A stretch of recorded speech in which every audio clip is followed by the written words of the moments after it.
నాగరికతకు సుదూరంలో మారుమూల పర్వత ప్రాంతంలో పల్లె అది. జనగణన కార్యాలయంలో తమ ఉనికిని గడించని ప్రజలు నివసించే ప్రదేశం అది. అంటే అక్కడ కొందరు మనుషులు నివసిస్తున్నారు అని కూడా బయట ప్రపంచానికి తెలియదు. ప్రజాస్వామ్యం వచ్చిందనే విషయం కూడా ఎరుగని అమాయకత్వం ఆ పల్లె ప్రజలది. ఆ పల్లెకు పేరు కూడా లేదు. ఎందుకంటే ఒక పేరు పెట్టాలనే ఆలోచన కూడా వాళ్ళకి రాలేదు. పోనీ ఏదైనా గవర్నమెంట్ ఆఫీసులో వీళ్ళని కనిపెట్టి వీళ్ళు ఇక్కడ ఉన్నారు అని అనుకుంటే ఆ గ్రామానికి ఒక పేరు పెట్టేవాళ్ళేమో. కాబట్టి పేరు కూడా లేని ఒక పర్వత ప్రాంతంలోని పల్లె అది. సరే, వీళ్ళు ఇంకా రాజ్యపాలన జరుగుతూనే ఉంది అని అనుకుంటున్నారు. తరతరాలుగా వస్తున్న భావదాస్యం వదలని ఆ పల్లెవాసులు తమ ప్రభువు, ఏలిక, పాలకుడు, సర్వస్వతంత్రుడు, తమ రక్షకుడు అయిన మహారాజు గారి కోసం నిరంతర అన్వేషణలో ఉన్నారు. ఎప్పుడో ఒకప్పుడు మన రాజుగారు మళ్ళీ తిరిగి వస్తారు, ఆయన దర్శనం ఇస్తారు, ఆయన మళ్ళీ చూడొచ్చు అని ఎదురు చూస్తూనే ఉన్నారు. ఎప్పుడో తాతల కాలంలో రాజుగారు ఆ గడ్డ మీదకి వచ్చారు అని చెప్పగా విన్న పిల్లకాయలు ఇప్పుడు తాతల దశకు వచ్చారు. ఇక ఈ కాలంలో వాళ్ళు ఎక్కడ చూశారు ఆ రాజుగారిని? ప్రభు పరాక్రమం, అందం, టీవీ, జ్ఞానం, దయాగుణం, అంతులేని ఐశ్వర్యాల గురించి వినడం వరకే కానీ దర్శన భాగ్యం కలగని ఈ తరం వాళ్ళు కూడా వినికిడి వివరాలను ఎన్నో పోగొట్టుకొని ఉంటారు కాలగతిలో. అంటే వాళ్ళు విన్న వాటిని కూడా మర్చిపోయి ఉంటారు కొన్నిటిని. మళ్ళీ ప్రత్యక్షంగా మహారాజు గారి వైభవాన్ని తిలకించాలనే కోరిక బాగా పెరగసాగింది ఈ మధ్య వాళ్ళలో. జ్ఞానం ఉన్నవాళ్ళకే కాదు, లేని వారికి కూడా జీవించే హక్కు ఉంది సంపూర్ణంగా. ఈ అమాయక ప్రజలంతా జీవిస్తున్నారు తమదైన ప్రపంచంలో, తమ ఊహల్లో ఊపిరి పోసుకుంటున్న ప్రభు పాలనలో. అంటే ఇంకా రాజుగారు వస్తారు అనే ఆశతోనే వాళ్ళంతా ఎదురు చూస్తున్నారు. వాళ్ళ దేశంలో ఇంకా రాజుగారు తమను కూడా పరిపాలిస్తున్నారనే అనుకుంటున్నారు. రాజభక్తి వారిలో బాగా ఇంకిపోయింది. ఆ పల్లె స్వయం సమృద్ధిగా ఉంటుంది. అన్నీ వాళ్ళే పండించుకుంటారు. ఎప్పుడన్నా కావలిస్తే ఏ నూనె ఏదో కొనాలనుకుంటే వాళ్ళు దగ్గరలో ఉన్న గ్రామానికి వెళ్తారు. అక్కడ వాళ్ళకి వీళ్ళ గురించి ఏం చెప్పక్కర్లేదు. తన దగ్గరున్న వస్తువులు వాళ్ళకి అమ్మేసి అక్కడి నుంచి అది కొనుక్కొని మళ్ళీ తిరిగి వస్తుంటారు. అలా కాలం తీసుకుంటున్న వాళ్ళంతా కూడా ఒకసారి ఎలాగైనా సరే రాజుగారి గురించి తెలుసుకోవాలి. ఆయన ఎలా ఉన్నారు, ఆయన తర్వాత ఎవరు సింహాసనం అధిష్ఠించారు, ఇప్పుడు మనల్ని ఎవరు ఏలుతున్నారు, ఇవన్నీ తెలుసుకోవాలి అన్నది ఒక కోరిక వాళ్ళకి బాగా వచ్చి ఆ రోజు అంతా కలిసి ఒక తీర్మానం చేశారు. ఎలా మనం ఆ విషయాలు తెలుసుకోగలం, ఎలా ఆయన్ని మళ్ళీ చూడగలం, ఏ విధంగా ఆయన్ని మళ్ళీ ఆహ్వానిద్దాం అన్నది చర్చించుకోవటం కోసం ఆ రోజు ప్రత్యేకంగా అందరు కలిసి కూర్చొని మాట్లాడుకుంటున్న టైంలో ఒక యువక రక్తం, ప్రభు దర్శనం ఎందుకు అవటం లేదు, మేమేం పాపం చేశాం, 100 సంవత్సరాల క్రితం ఏగుదించిన రాజుగారి విహార బృందం మళ్ళీ ఎందుకు రాలేదు అనే చింతన కలిగిన ఆ యువకుడు తన పుట్టిన గడ్డని, పెరిగిన వాతావరణాన్ని వదిలి ప్రభు అన్వేషణలో తన వారి ఉద్ధరణార్థం వారందరికీ దూరంగా రాజధాని వైపు వెళ్ళాలని నిర్ణయించుకొని తన నిర్ణయాన్ని అందరికీ తెలియజేశాడు. అందరూ సంతోషించారు అది విని. అతనికో సద్దిమూట కట్టించి ఎవరికి తోచింది వాళ్ళు అతనికి ఇచ్చి ఆనందంగా అతన్ని పంపిస్తూ, నాయన నువ్వు అన్ని విషయాలు పూర్తిగా తెలుసుకొనిరా, మేము అందరం కలిసి ఆయన్ని మళ్ళీ ఇక్కడికి ఆహ్వానిస్తున్నాం అన్న విషయాన్ని మరి రాజుగారికి ఏ విధంగా చెప్పాలో అలాగా అణుకువగా ఆయనకి వినయపూర్వకంగా చెప్పి రావాలి. నువ్వు అన్నిటికంటే ముఖ్యం ఆయన ఎలా ఉన్నారు అన్నది తెలుసుకొని రావాలి అని చెప్పి పంపించారు. ఇక మనవాడు బయలుదేరాడు రాజుగారి అన్వేషణలో. రాజుగారి కోసం ఎక్కడికి వెళ్ళాలో తెలియదు, ఎవరిని అడగాలో తెలియదు. ఎప్పుడు ఆ కొండ ప్రాంతం వదిలి వెళ్ళినవాడు కాదు. భాష కూడా బయట నాగరికులకి సరిగ్గా అర్థం కాదు, వాళ్ళు చెప్పేది వీళ్ళకి అర్థం కాదు. ఎన్నో కష్టాలు, ఎన్నో అవమానాలు వాటన్నిటిని ఎదుర్కొంటూ అకుంఠిత దీక్షతో ప్రభు శోధనను కొనసాగిస్తూ పలు ప్రాంతాలకు తిరిగాడు. పలువురి మీద ప్రశ్నలు కురిపించాడు. ఎన్నో ఇబ్బందులు ఎదుర్కొన్నాడు. చివరకు అందరూ చెప్పింది ఏంటంటే, బాబు నువ్వు రాజుగారు ఎక్కడ అంటున్నావు, ఏ రాజుగారు, ఆయన పేరు నువ్వు సరిగ్గా చెప్పలేకపోతున్నావు, మరి రాజు అంటే మరి రాజధానిలోనే ఉండాలి, నువ్వు రాజధానికి వెళ్ళు అని చెప్పారు వాళ్ళంతా. రాజధాని అంటే ఏంటి అని తెలియదు. వాళ్ళని అడిగితే ప్రస్తుతం హైదరాబాద్ మన రాజధాని, అక్కడికి వెళ్ళి కనుక్కున్నారు. సరే మనవాడు పడుతూ లేస్తూ ఏదో విధంగా హైదరాబాద్ చేరుకున్నాడు. అక్కడ అందరిని అడిగాడు, రాజుగారు ఎక్కడుంటారు, ఆయన కోట ఎక్కడుంటుంది, వాళ్ళ సైన్యం ఎక్కడుంటుంది, ఆయన సభ ఎక్కడ ఏర్పాటు చేస్తారు, ఆయన ఎక్కడ కలుస్తారు, ఇట్లా అన్నీ అడగటం మొదలు పెడితే ఎవరికి తను అడిగేది అర్థం కావట్లేదు. ఏ రాజుగారు నాయన, ఏ రాజుగారు, ఆయన పేరేంటి, పూర్తి పేరు చెప్పు, పోనీ ఇంటి పేరు చెప్పకపోయినా ఆయన ఏం చేస్తాడు ఏంటి అవన్నీ చెప్పు అన్నా కూడా ఏమీ చెప్పలేకపోయాడు. చివరికి ఒకతను, ఒక పెద్ద మనిషి, ఇతను పడే పాటలు చూస్తున్నాడు కానీ అతనికి కూడా పూర్తిగా అర్థం కావట్లేదు, ఈ మనిషికి ఏం కావాలనేది అర్థం కావట్లేదు. అందుకని బాబు ఎవరి గురించి మాట్లాడుతున్నావు ఏంటంటే, రాజుగారండి, ఆయన రాజధానిలో ఉంటారట, అందరు చెప్తున్నారు, మరి ఇది రాజధాని అని ఇక్కడికి వచ్చాను, మరి ఇక్కడ కూడా లేరంటున్నారు అని తనకి తెలిసిన భాషలో తనకి వచ్చినట్టుగా చెప్తాడు. అప్పుడు అతను, బాబు రాజధాని అంటే ఇది రాష్ట్ర రాజధాని, నువ్వు దేశ రాజధానికి వెళ్ళాలి, అది ఢిల్లీ అంటారు దాన్ని, మరి అక్కడికి వెళితే నీకు తెలియచ్చు, నువ్వు అడిగేది ఏంటో, నీ రాజుగారి జాడ మరి అక్కడ తెలియచ్చు, రాజధాని అంటే అది మరి ఇది కాదు అని చెప్తే మనవాడు అక్కడి నుంచి మళ్ళీ దేశ రాజధానికి బయలుదేరాడు. వాళ్ళని వీళ్ళని అడిగి ఏదో చేసి కష్టపడి కొంత నడిచి కొంత ఏదో బండెక్కి అది చేసి మొత్తం మీద ఢిల్లీ చేరుకుంటాడు. అక్కడ కూడా ఎవ్వరు ఏం చెప్పలేకపోయారు, అక్కడ భాష మరీ వీడికి అర్థం కాకుండా ఉంది. సరే ఏదో సైగలు చేసి అది చేసి మొత్తం మీద ఏదో చెప్తూ పోతే ఎవరికి అర్థం కాక కొంతమంది విసుక్కున్నారు, దూరంగా వెళ్ళిపోయారు. సరే కొంతమంది ఇతను చెప్పింది విన్నారు, అర్థం చేసుకునే ప్రయత్నం చేశారు. ఏదో అర్థమైనట్టుగా అనిపించి, మరి నువ్వు అనే రాజుగారు మరి ఎక్కడుంటారో తెలియదు కానీ ఓ పని చేయి నాయన, ఇక్కడ ఈ పక్క సందులోనే ఒక ఆయన మంచి జ్ఞాని ఉన్నాడు, అన్నీ తెలిసిన ఆయన చాలా పెద్ద మనిషి, ఆయన్ని అడుగు చెప్తారు, మాకు నువ్వు అన్నది నాకు అర్థం కావట్లేదు మాకు అని చెప్తే మనవాడు అక్కడికి పోయాడు. అతనికి నమస్కారం పెట్టి ఇక తన భాషలో, తన కొండ భాషలో చెప్పాడు, అయ్యా నాకు ఏమి పాలు పోవట్లేదు, చాలా రోజులైంది ఇంటి దగ్గర నుంచి వచ్చి రాజుగారిని అన్వేషిస్తూ ఇక్కడ దాకా వచ్చాను, మన రాజుగారు ఎక్కడుంటారో తెలియటం లేదు అని చెప్పిందే మళ్ళీ రకరకాలుగా చెప్తే మొత్తానికి అతను అర్థం చేసుకున్నాడు. కాసేపు అయిన తర్వాత అర్థం చేసుకొని, బాబు నువ్వు చాలా అమాయకుల్లా ఉన్నావు నాయన, నువ్వే కాదు నీ వాళ్ళంతా కూడా చాలా అమాయకుల్లా ఉన్నారు, క్షత్రియ పాలన అంతరించింది బాబు, ఇప్పుడు రాచరికం అనేది లేదు, ఇప్పుడు ప్రజాస్వామ్యం నడుస్తుంది, అంటే ప్రజలందరూ కలిసి పాలిస్తారు, అంటే వాళ్ళు కొంతమందిని ఎన్నుకుంటారు, వీళ్ళ ప్రతినిధులుగా వాళ్ళు పరిపాలిస్తుంటారు, అంటే ప్రజలే ఈ ప్రభుత్వాన్ని నడుపుతున్నట్టు, ఇది ప్రజాప్రభుత్వం, అందుకే దీన్ని ప్రజాస్వామ్యం అంటారు అని చెప్తే ముందు వెంటనే అర్థం కాలేదు, తర్వాత నెమ్మదిగా వినగా మొత్తానికి అర్థం చేసుకున్నాడు. అప్పటికి చాలా నెలలైంది కాబట్టి ఎన్నో భాషలు వింటూ ఉంటే వచ్చాయి కాబట్టి కొంతవరకు అర్థమైంది. ఇంకా కొంతమందిని కలిసి తనకి అర్థమైంది నిజమేనా కాదా అన్నది కన్ఫర్మ్ చేసుకున్నాడు.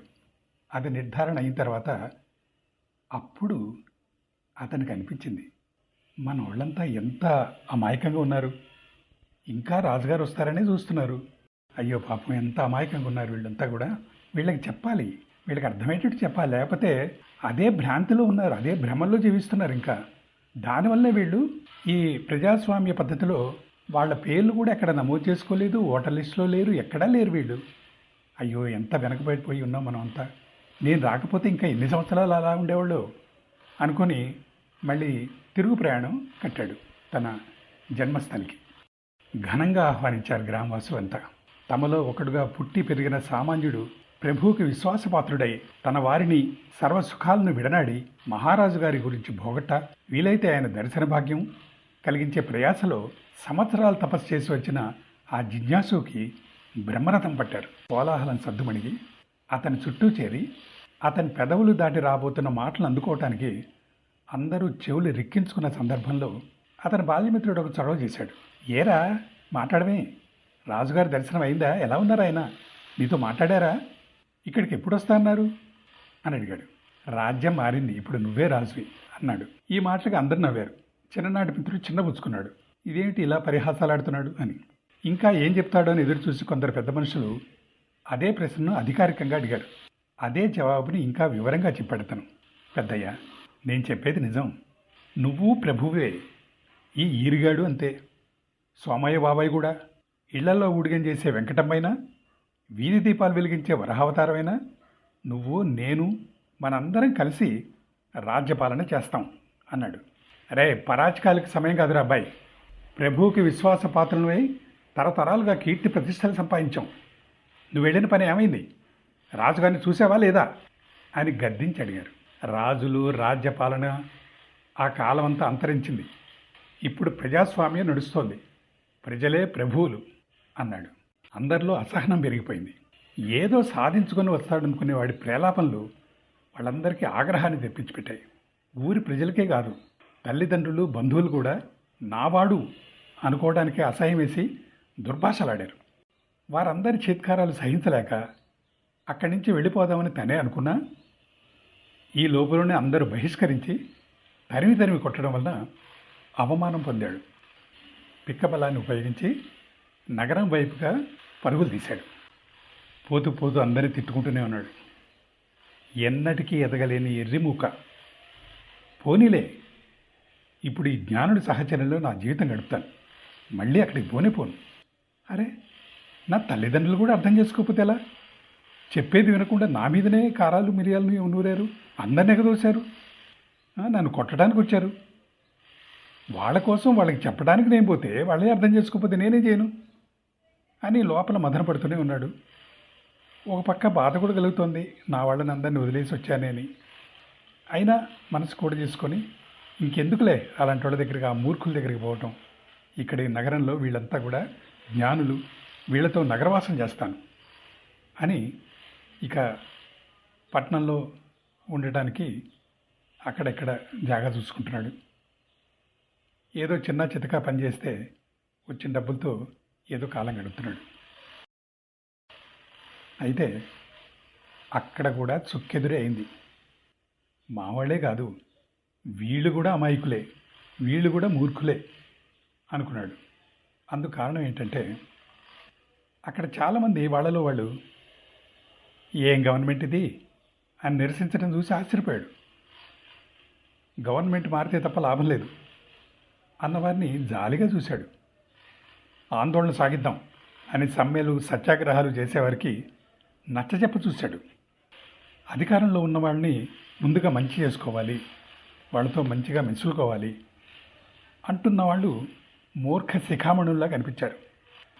మీరే కదా గవర్నమెంట్, మీరే పాలకులు కదా, మీదే అధికారం కదా, మీరు ఎన్నుకొని నియమించిన వారంతా మీ ప్రతినిధులు మాత్రమే, మిమ్మల్ని మీరు గుర్తించండి అని ఎంత చెప్పినప్పుడు ఒప్పుకున్నా అవసరాలకు మళ్ళీ ప్రభుత్వాధికారులకు లంచాలు ఇవ్వటం, సిఫార్సులు తీసుకొని పోవటం, ఇవన్నీ చూసి వాళ్ళ అజ్ఞానానికి ఎంతో చింతించాడు ఈ తాత్వికుడు.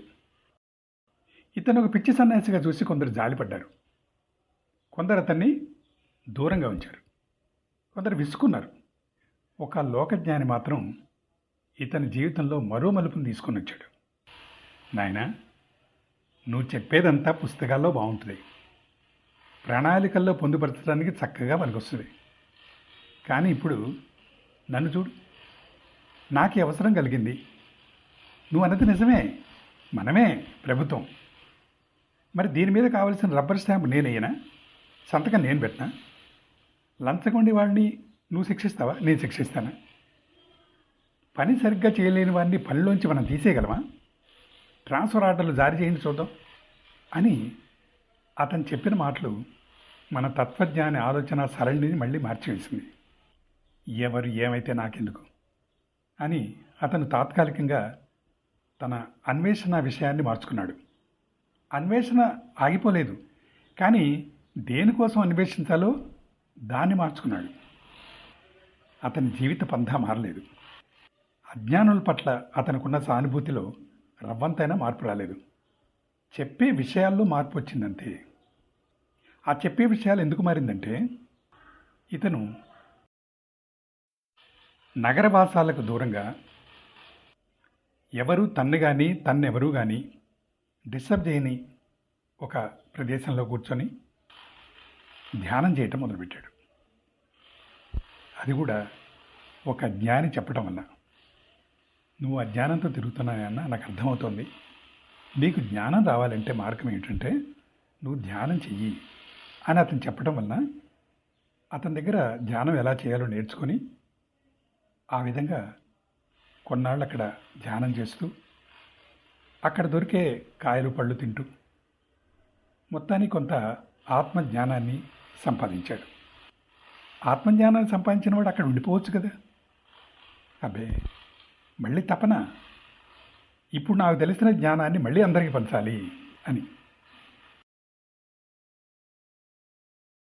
ఓసారి దెబ్బతిన్నాడు.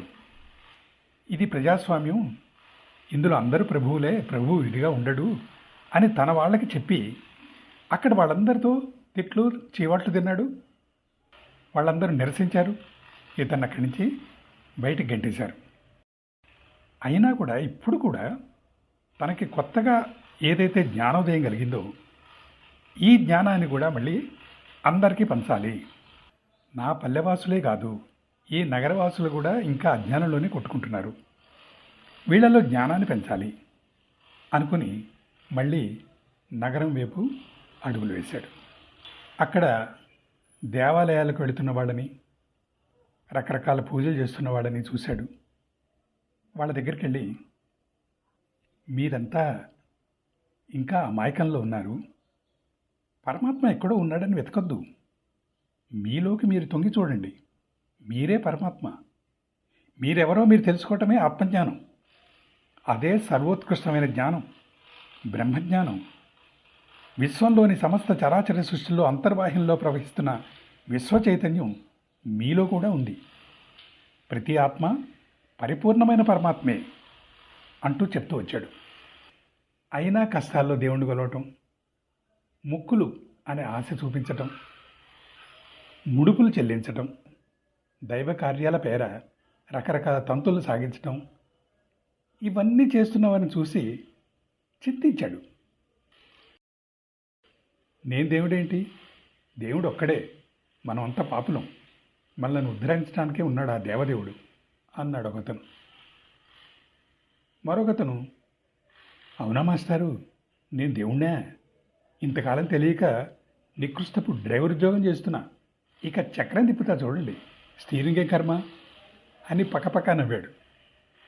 రాజద్రోహిగా నిర్ణయించి బహిష్కరించిన, ప్రజాస్వామ్య బోధన చేశాడు, నాస్తికుడు అని వెలివేసిన, అహంకారి అని ముద్ర వేసిన, అజ్ఞాని అని ఛేదరించిన, ఆత్మబోధ చేస్తూనే ఉన్నాడు, భంగపడుతూనే ఉన్నాడు. అయినా తను పట్టు విడవలేదు. ప్రజానీకం మాత్రం సామాన్యమా? ప్రజానీకం కూడా తను పట్టు విడవటం లేదు. కాలం మారినా, విజ్ఞానం పెరిగినా, దేశ పరిస్థితుల్లో మార్పు వచ్చినా ఇంకా తమ ఏలికను తాము ఎన్నుకున్న పాలకవర్గంలోనూ, భగవంతుణ్ణి తాము నెలకొల్పిన విగ్రహాల్లోనూ తమకు అతీతంగా చూసుకుంటూనే ఉన్నారు. చూడాల్సిందే గెలుపు ఎవరిదో. ఈ జ్ఞాని గెలుస్తాడా? జ్ఞానులం అనుకుంటున్న వాళ్ళంతా గెలుస్తారా? ఎవరిదో గెలుపు మనం చెప్పలేం. ఎవరు విన్నా వినకపోయినా ఆత్మబోధ చేయాల్సిందే, జ్ఞానాన్ని పంచాల్సిందే అనే పట్టుదలతో మనవాడు అలాగే తనకు ఎదురైన వాళ్ళందరికీ చెప్పటం, మళ్ళీ వీలైనప్పుడల్లా కూడా నగరవాసానికి దూరంగా ఎవరూ లేని చోట కూర్చొని మళ్ళీ ధ్యానం చేయటం, మళ్ళీ కొన్నాళ్ళకి మళ్ళీ వచ్చి తన జ్ఞానాన్ని మళ్ళీ అందరికి పంచడానికి చూడటం. ఇదే ప్రయత్నంలో ఇతనున్నాడు. సామాన్య ప్రజానికం కూడా నాకు వాటన్నిటికీ తీరిక లేదు, ఇప్పుడు మాకు చెప్పకండి బాబు అని విసుక్కోవటం, ఇతన్ని దూరంగా ఉంచటం చేస్తూనే ఉన్నారు. దీనికి నో ఎండ్. ఇతని భావాన్ని ఒక పద్య రూపంలో పెట్టాలంటే, ప్రజల పాలనలో దేశ ప్రభలు విరియ రాజు కోసం శోధించు మోజదేల అంతరంగాన పరమాత్మ అమరియుండ వేరే చోట్లను వెతుకుట వెర్రి కాదే.